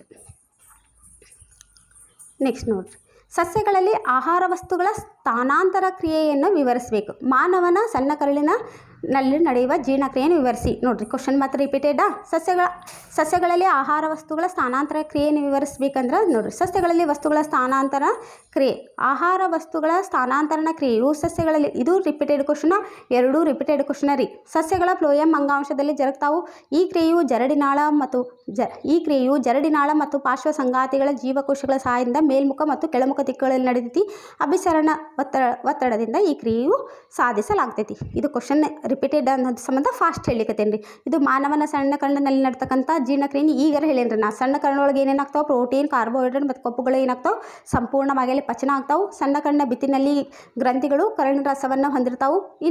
ಇಲ್ಲಿರ್ತಕ್ಕಂಥ ಕಿಣ್ವಗಳು ಏನು ಮಾಡ್ತಾವೆ, ಪ್ರೋಟೀನನ್ನು ಅಮೈನೋ ಆಮ್ಲಗಳಾಗಿ, ಸಂಕೀರ್ಣ ಕಾರ್ಬೋಹೈಡ್ರೇಟ್ನ ಗ್ಲೂಕೋಸ್ ಆಗಿ, ಕೊಬ್ಬಿನ ಆಮ್ಲ ಮತ್ತು ಗ್ಲಿಸರಾಲ್ ಆಗಿ ಏನು ಮಾಡ್ತಾವೆ ಪರಿವರ್ತನೆಯನ್ನು ಮಾಡ್ತಾವೆ. ಜೀರ್ಣವಾದ ಆಹಾರ ಏನಾಕೈತಿಲ್ಲ ಸಣ್ಣ ಕರುಳಿನಲ್ಲಿ ವಿಲ್ಲೆಗಳಿಂದ ಹೀರಿಕೆ ಆಗ್ತೈತಿ. ಇಷ್ಟು ನಮ್ಗೆ ಸಣ್ಣ ಕರುಳಿನೊಳಗೆ ನಡಿತೈತ್ರಿ ಇದೆಲ್ಲ ಕ್ರಿಯೆ. ನೆಕ್ಸ್ಟ್ ಇದು ರಿಪೀಟೆಡ್ ಕ್ವಶನ್. ನೋಡಿರಿ ಮೇಡಮ್ ನೀವು ಏನು ಹೇಳ್ತೀರಿ, ಒಬ್ಬೊಬ್ರು ಅಂತೀರಿ ಮೇಡಮ್ ನೀವು ಹೇಳಿದ ಕ್ವಶನ್ ಬರಂಗೇ ಇಲ್ಲ, ಒಬ್ಬೊಬ್ರು ಅಂತೀರಿ ಮೇಡಮ್ ನೀವು ಹೇಳಿದ್ದು ಹೆಲ್ಪ್ ಆಗ್ತಂತ. ನಾನು ನಿಮ್ಗೆ ಒಳ್ಳೆಯ ಉದ್ದೇಶದಿಂದ ನಿಮಗೆ ಎಕ್ಸಾಮ್ಗೆ ಹೆಲ್ಪ್ ಆಗಲಿ ಅನ್ನೋ ಒಂದೇ ಉದ್ದೇಶದಿಂದ ಮಾಡ್ಲಿಕ್ಕತ್ತೇನೆ ರೀ. ಇದರಿಂದ ನಿಮ್ಗೆ ಎಕ್ಸಾಮ್ನಾಗ ಹೈ ಸ್ಕೋರ್ ಆತಂದ್ರೂ ಭಾಳ ಇಂಪಾರ್ಟೆಂಟ್, ಭಾಳ ನನಗೂ ಖುಷಿ ಆಕೈತಿ. ಇಲ್ಲ ಮೇಡಮ್ ನಾ ಇದರಿಂದ ಪಾಸ್ ಆದೆ ಅಂದ್ರೆ ನನಗೆ ಭಾಳ ಖುಷಿ ಆಕೈತಿ. ಅದೊಂದೇ ಉದ್ದೇಶ ಇಟ್ಕೊಂಡು ನಾ ಮಾಡ್ಲಿಕ್ಕತ್ತೇನೆ ಹೊರತು ಬೇರೆ ಯಾವುದೂ ಏನು ಕೆಟ್ಟ ಉದ್ದೇಶ ಇಟ್ಕೊಂಡು ಮಾಡ್ಲಿಕ್ಕತ್ತಿಲ್ಲ ರೀ. ನಿಮ್ಗೊಂದು ಹೆಲ್ಪ್ ಸಿಗಲಿ ಅಂತ ಮಾಡ್ಲಿಕ್ಕತ್ತೀನಿ. ಇದರಿಂದ ನಿಮ್ಗೆ ಹೆಲ್ಪ್ ಆಯ್ತು, ನನಗೂ ಖುಷಿ ಆಗ್ತೈತೆ ರೀ ಅಷ್ಟೇ. ನೋಡಿರಿ ಹೂವಿನ ನೀಳಛೇದದ ನೋಟವನ್ನು ತೋರಿಸುವ ಚಿತ್ರವನ್ನು ಬರೆದು ಭಾಗವನ್ನು ಗುರುತಿಸಬೇಕು. ನೋಡಿರಿ ಇದು ಆಲ್ರೆಡಿ ರಿಪೀಟೆಡ್ 3 ಸಲ ಆತಿದ್ದು. ನೆಕ್ಸ್ಟ್ ಫಾಸಿಲ್ ಇಂಧನಗಳ ಬಳಕೆ, ಇದನ್ನು ಕ್ವಶನ್ ರಿಪೀಟೆಡ್. ಫಾಸಿಲ್ ಇಂಧನಗಳ ಬಳಕೆಯಿಂದಾಗುವ ಅನನುಕೂಲಗಳನ್ನು ಪಟ್ಟಿ ಮಾಡಿ. ಪರಿಸರ ರಕ್ಷಣೆಯಲ್ಲಿ ಮಿತ ಬಳಕೆ ಮತ್ತು ಮರುಬಳಕೆಯಿಂದಾಗುವ ಅನುಕೂಲಗಳನ್ನು ಪಟ್ಟಿ ಮಾಡಿರಿ. ಇದನ್ನು ರಿಪೀಟೆಡ್ ಕ್ವಶನ್. ನಾನೇನಿನ್ರಿ ನಿಮಗೆ ಟೈಮ್ ವೇಸ್ಟ್ ಮಾಡಲಿಕ್ಕೆ ಯಾವ್ಯಾವ ಕ್ವಶನ್ಸ್ ತೊಗೊಂಡು ನಾನು ನಿಮ್ಗೆ ಗೊತ್ತಿಲ್ಲ ರೀ. ಇವೆಲ್ಲ previous year question. Previous year ಎಷ್ಟು ಇಂಪಾರ್ಟೆಂಟ್ ಗೊತ್ತಾ? ನಿಮ್ಗೆ ಪಾಸಿಂಗ್ ಪ್ರೀವಿಯಸ್ ಇಯರ್ ಓದಿದ್ರೆ ಸಾಕ್ರಿ. ನಾ ಅದೇ ದೃಷ್ಟಿಯಿಂದ ಇಟ್ಕೊಂಡು ನಿಮ್ಗೆ ಪ್ರೀವಿಯಸ್ ಇಯರ್ನಲ್ಲಿ ಬರ್ತಕ್ಕಂಥ ಇಂಪಾರ್ಟೆಂಟ್ ಕ್ವಶನ್ಸ ಮಾಡ್ಲಿಕ್ಕತ್ತೇನೆ ಹೊರತು ನಿಮ್ದು ಟೈಮ್ ಅಂತೂ ನಾವು ವೇಸ್ಟ್ ಮಾಡ್ಲಿಕ್ಕತ್ತಿಲ್ಲ ರೀ. ಇದರಿಂದ ನಿಮ್ಗೆ ಒಂದು ಸ್ವಲ್ಪ ಹೆಲ್ಪ್ ಆಗೇ ಆಗ್ತೈತೆ ರೀ. ನೆಕ್ಸ್ಟ್ ಇದು ಕ್ವಶನ್ ರಿಪೀಟೆಡ್ ಐತಿ ನೋಡಿರಿ. ಇದು ಹೇಳಂದ್ರೆ ಹೇಳ್ತೀನಿ. ಫಾಸಿಲ್ ಇಂಧನಗಳು ಜೈವಿಕ ರಾಶಿಯಿಂದ ರೂಪುಗೊಂಡು ಕಾರ್ಬನ್, ಹೈಡ್ರೋಜನ್, ನೈಟ್ರೋಜನ್, ಸಲ್ಫರನ್ನು ಒಳಗೊಂಡಿರ್ತಾವೆ. ಇವುಗಳನ್ನು ಉರಿಸಿದಾಗ ಏನಾಗ್ತೈತಿ? ಕಾರ್ಬನ್ ಡೈಆಕ್ಸೈಡ್, ನೀರು, ನೈಟ್ರೋಜನ್ ಆಕ್ಸೈಡ್ ಮತ್ತು ಸಲ್ಫರ್ ಆಗ್ತಾವೆ. ನೈಟ್ರೋಜನ್ ಆಕ್ಸೈಡ್, ಸಲ್ಫರ್ ಆಕ್ಸೈಡ್ ಮತ್ತು ಕಾರ್ಬನ್ ಮೊನಾಕ್ಸೈಡ್ ಅಧಿಕ ಸಾರತೆಯಲ್ಲಿ ವಿಷಕಾರಿಯಾಗಿರ್ತಾವೆ. ಇದು ಆಮ್ಲಮನೆಗೆ ಕಾರಣ ಆಗ್ತೈತಿ. ಕಾರ್ಬನ್ ಡೈಆಕ್ಸೈಡ್ ಹಸಿರುಮನೆ ಅನಿಲ ವಾತಾವರಣದಲ್ಲಿ ಇದರ ಜೊತೆ ಸಾರತೆಯು ಹೆಚ್ಚಿದಾಗ ತೀವ್ರವಾದ ಜಾಗತಿಕ ತಾಪದ ಏರಿಕೆಗೆ ಕಾರಣ ಆಗ್ತೈತಿ. ಮೇಡಮ್ ಏನು ರೀ ಫಾಸ್ಟ್ ಹೇಳ ಅಂತೀರಿ ಅನ್ಬೇಡ್ರಿ, ಯಾಕಂದರೆ ಇದು ರಿಪೀಟೆಡ್ ಕ್ವಶನ್. ನಾನು ನಿಮ್ಗೆ ಇದನ್ನ ಒಂದು ಸ್ವಲ್ಪ ಫಾಸ್ಟ್ ಹೇಳಿದ್ರೆ ಒಂದು ಸ್ವಲ್ಪ ತಲೆಗೆ ಹೋಗಲಿ ಅನ್ನೋದು ಅಷ್ಟೇ ಹೇಳಿದೆ ಹೊರತು ಮತ್ತು ಇಷ್ಟು ಫಾಸ್ಟ್ ಹೇಳಕ್ಕಂತೀರಿ ನಮ್ಗೆ ಅಂಡರ್ಸ್ಟ್ಯಾಂಡ್ ಆಗಿಲ್ಲ ರೀ ಅನ್ನಕ್ಕೆ ಹೋಗ್ಬೇಡ್ರಿ. ನೆಕ್ಸ್ಟ್ ನೋಡಿರಿ, ಇದನ್ನು ಕ್ವಶನ್ ರಿಪೀಟೆಡ್ ಕ್ವಶನ್ ಇರೋ ಸಂಬಂಧ ನಾನು ನಿಮ್ಗೆ ಫಾಸ್ಟ್ ಹೇಳಿದೆ ಅಷ್ಟೇ. ಪರಿಸರ ರಕ್ಷಣೆಯಲ್ಲಿ ಮಿತ ಬಳಕೆ ಮರುಬಳಕೆಯಿಂದ ಆಗುವ ಅನುಕೂಲಗಳಂದ್ರೆ ಮಿತ ಬಳಕೆಯಿಂದ ಏನೇನೋ ವಿದ್ಯುತ್ ಶಕ್ತಿ, ನೀರು, ಆಹಾರ, ನೈಸರ್ಗಿಕ ಸಂಪನ್ಮೂಲ ಇವುಗಳನ್ನ ಏನು ಮಾಡ್ಬೋದು? ನಾವು ಸಂರಕ್ಷಿಸಬಹುದು. ಹೌದಾ? ಮತ್ತು ಇದನ್ನು ಮರುಬಳಕೆ ಮಾಡೋದ್ರಿಂದ ಏನಾಕೈತಿ? ಮರುಬಳಕೆ ಅಭ್ಯಾಸದಿಂದ ಪರಿಸರ ಮಾಲಿನ್ಯವನ್ನು ನಿಯಂತ್ರಿಸಬಹುದು. ತಕ್ಷಣದ ಬಳಕೆಗೆ ವಸ್ತುಗಳ ಲಭ್ಯವಿರುತ್ತಾವು. ಶಕ್ತಿಯ ರಕ್ಷಣೆ ಆಗ್ತಿದೆ. ಕಚ್ಚಾ ವಸ್ತುಗಳ ಬಳಕೆ ಮಿತಗೊಳಿಸಬಹುದು. ನೆಕ್ಸ್ಟ್ ಕತ್ತರಿಸಿಟ್ಟ ಟೊಮೆಟೊ, ಇದನ್ನು ಕ್ವಶನ್ ರಿಪೀಟೆಡ್ ರೀ. ಕತ್ತರಿಸಿಟ್ಟ ಟೊಮೆಟೊದು ಇದು ಆಗಲೇನ ಹೇಳೇನಿ, ಮತ್ತು ಇದನ್ನೇ ಹೇಳಿ ಕುಂದ್ರಂಗಿಲ್ಲ ಯಾಕಂದರೆ ಇದು ಈಸಿನೇ ಐತಿ. ನೆಕ್ಸ್ಟ್ ಮಾಲಿನ್ಯಕ್ಕೆ ಒಳಪಟ್ಟ, ಇದನ್ನು ಕ್ವಶನ್ ರಿಪೀಟೆಡ್. ಮಾಲಿನ್ಯಕ್ಕೆ ಒಳಪಟ್ಟ ಜಲ ಪರಿಸರ ವ್ಯವಸ್ಥೆಯಲ್ಲಿ ಕಂಡುಬರುವ ಆಹಾರ ಸರಪಳಿಯೊಂದನ್ನು ನೀಡಿದೆ. ಇದನ್ನು ವೀಕ್ಷಿಸಿ ಕೆಳಗಿನ ಕ್ವಶನ್ಗೆ ಆನ್ಸರ್ ಕೊಡಬೇಕು. ಸಿಹಿ ನೀರು, ಶೈವಾಲ, ಮೀನು, ಪಕ್ಷಿಗಳು. ಜೈವಿಕ ಸಂವರ್ಧನೆಯಿಂದ ಹೆಚ್ಚು ತೊಂದರೆಗೆ ಒಳಗಾಗುವುದು ಯಾವುದು? ಇಲ್ಲೇ ಪಕ್ಷಿಗಳು. ಇವು ಜೈವಿಕ ಸಂವರ್ಧನೆಯಿಂದ ಈ ಪರಿಸರ ವ್ಯವಸ್ಥೆಯು ಕ್ರಮೇಣವಾಗಿ ನಶಿಸಿ ಹೋಗ್ತೈತಿ. ಯಾಕಂತ ಕೇಳಾರ ನೋಡ್ರಿ. ಇದು ಕ್ವಶನ್ ರಿಪೀಟೆಡ್. ನೀಡಿರುವ ಆಹಾರ ಸರಪಳಿಯಲ್ಲಿ ಪಕ್ಷಿಗಳು ಉನ್ನತ ಮಟ್ಟವನ್ನು ಆಕ್ರಮಿಸುವುದರಿಂದ ಜೈವಿಕ ಸಾಂದ್ರತಾ ವೃದ್ಧಿಗೆ ಕಾರಣವಾಗ್ತೈತಿ. ರಾಸಾಯನಿಕಗಳು ಇವುಗಳ ದೇಹದಲ್ಲಿ ಗರಿಷ್ಠ ಸಾಂದ್ರತೆಯಲ್ಲಿ ಸಂಗ್ರಹವಾಗ್ತವೆ. ವಿಘಟನೆಗೆ ಒಳಗಾದ ರಾಸಾಯನಿಕಗಳು ಆಹಾರ ಸರಪಳಿಯ ವಿವಿಧ ಪೋಷಣಾಸ್ತರಗಳಲ್ಲಿ ಕ್ರಮೇಣ ಸಂಗ್ರಹವಾಗ್ತವೆ. ರಾಸಾಯನಿಕ ವಿಘಟನೆಗೆ ಒಳಪಡದೇ ಇರುವುದರಿಂದ ಹಾಗೂ ತೊಳೆದು ಹಾಕಲು ಸಾಧ್ಯವಿಲ್ಲದಿರುವುದರಿಂದ ಇವುಗಳನ್ನು ಆಹಾರ ಸರಪಳಿಯಿಂದ ತೆಗೆದುಹಾಕಲು ಸಾಧ್ಯವಿಲ್ಲ. ಇವುಗಳ ಅತಿ ಸಂಗ್ರಹದಿಂದ ಪರಿಸರ ವ್ಯವಸ್ಥೆಯು ಕ್ರಮೇಣ ಏನಕ್ಕೈತಿ? ನಶಿಸಿ ಹೋಗ್ತೈತಿ. ನೋಡ್ರಿ, ಇದು ಮತ್ತು ಸೌತೆಕಾಯಿದು ಇನ್ನೊಂದು ಏನು ಮಾಡ್ಬೋದು? ಸೌತೆಕಾಯಿ ಚೂರು ಮತ್ತು ಬಾಳೆಹಣ್ಣಿನ ಸಿಪ್ಪೆ ಸಾವಯವ ವಸ್ತುಗಳು. ಇವು ಜೈವಿಕ ವಿಘಟನೆಗೆ ಒಳಪಡ್ತಾವು ಹಾಗೂ ಮಣ್ಣಿನೊಂದಿಗೆ ಸೇರಿಕೊಳ್ತಾವು. ಇವು ಪರಿಸರ ಸ್ನೇಹ ಆಗಿರ್ತಾವೆ. ಗಾಜಿನ ಚೂರು ಮತ್ತು ಪ್ಲಾಸ್ಟಿಕ್ ಪೆನ್ಗಳು ನೀರವ ವಸ್ತುಗಳು ಅಥವಾ ಸಂಶ್ಲೇಷಿತ ವಸ್ತುಗಳು. ಇವು ಜೈವಿಕ ವಿಘಟನೆಗೆ ಒಳಪಡುವುದಿಲ್ಲ. ಮಣ್ಣಿನಲ್ಲಿ ಮೂಲ ರೂಪದಲ್ಲಿಯೇ ಉಳಿದು ಹೋಗ್ತಾವು ಮತ್ತು ಮಾಲಿನ್ಯವನ್ನು ಏನು ಮಾಡ್ತಾವೆ? ಉಂಟು ಮಾಡ್ತಾವೆ. ಮತ್ತು ಸೇಮ್ ಕ್ವಶನ್ ರಿಪೀಟೆಡ್ ಕ್ವಶನ್. ಮಾನವನ ಹೃದಯದ ನೀಳಛೇದವನ್ನು ತೋರಿಸುವ ಚಿತ್ರವನ್ನು ತೆಗೆದು ಭಾಗವನ್ನು ಗುರುತಿಸ್ಬೇಕು. ನೋಡ್ರಿ ಇದು. ನೆಕ್ಸ್ಟ್ ರಚನಾರೂಪಿ ಅಂಗಗಳು. ನೆಕ್ಸ್ಟ್ ಇದನ್ನು ರಿಪೀಟೆಡ್. ರಚನಾರೂಪಿ ಅಂಗಗಳು ಮತ್ತು ಕಾರ್ಯಾನುರೂಪಿ ಅಂಗಗಳಿರುವ ವ್ಯತ್ಯಾಸ ಬರಬೇಕು.